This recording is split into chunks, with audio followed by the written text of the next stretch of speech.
Welcome, everyone. 5 minutes of faith and fitness. Well, today we're going to talk about the Word of God and how we can get fit physically, spiritually, to serve not self, but to serve others.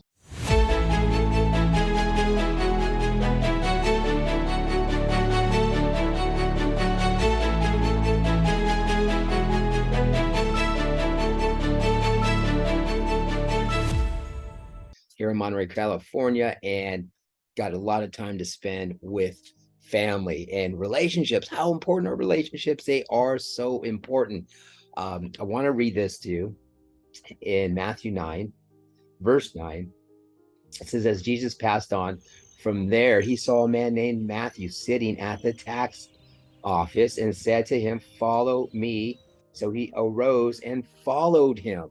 I love this because Jesus put himself in front of all people, no matter tax collectors who, they were there to get a little pinch and little bit of the profit. They were not liked at all.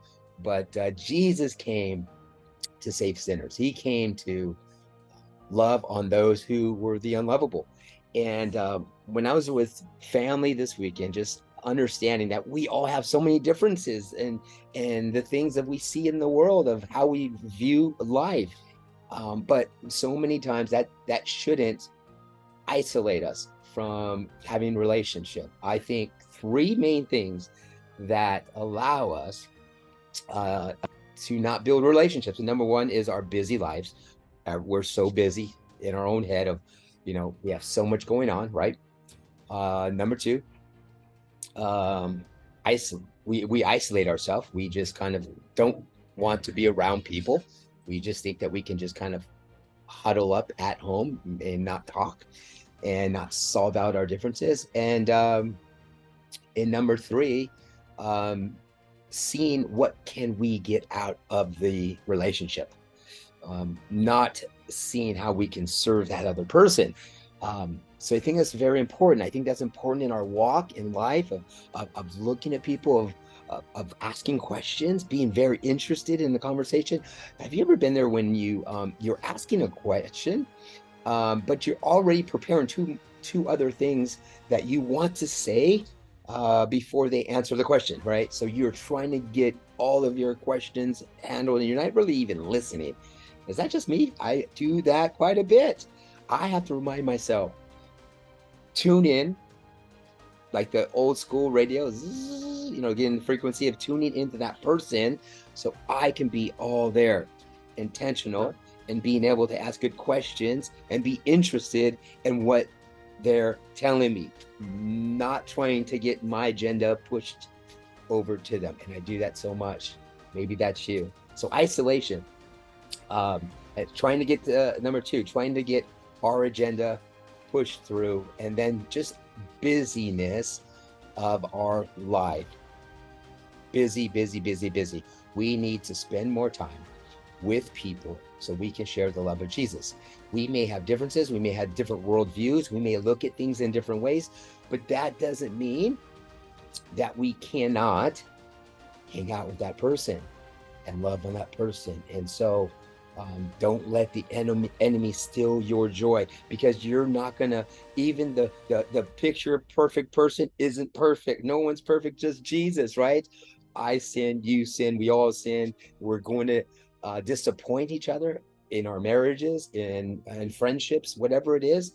But here's what we need to understand is God is perfect, and through him we can be made into his image, so we can be more and more like him. We just better our walk each and every day. And what a joyful time being able to hang out with lots of family I haven't seen in a long time, and may not see them in months and years to come. But it's just a kind of a time to come together. Differences and some things we love, that we agree on. Sometimes we don't, but we just all get along and see how our differences so many times can make us see life in a different way. So my tip here is, how when you have this relationship with someone and you're not getting along, see how can you see the world from their view? Why do they see it that way? and maybe you can kind of understand more about who they are, right? Do some deep digging and understand their story. That's a very important piece because how we were raised, how we were brought up, what things we seen as a kid. I know I tell this all the time. I'm scarfing down food and I'm always told, slow down, slow down. No one's going to steal your food. But I remember growing up that we had to get in where we fit in. We got to grab our food and there's only going to be a little bit amount and you got to get yours. And it was go time, go time, go time.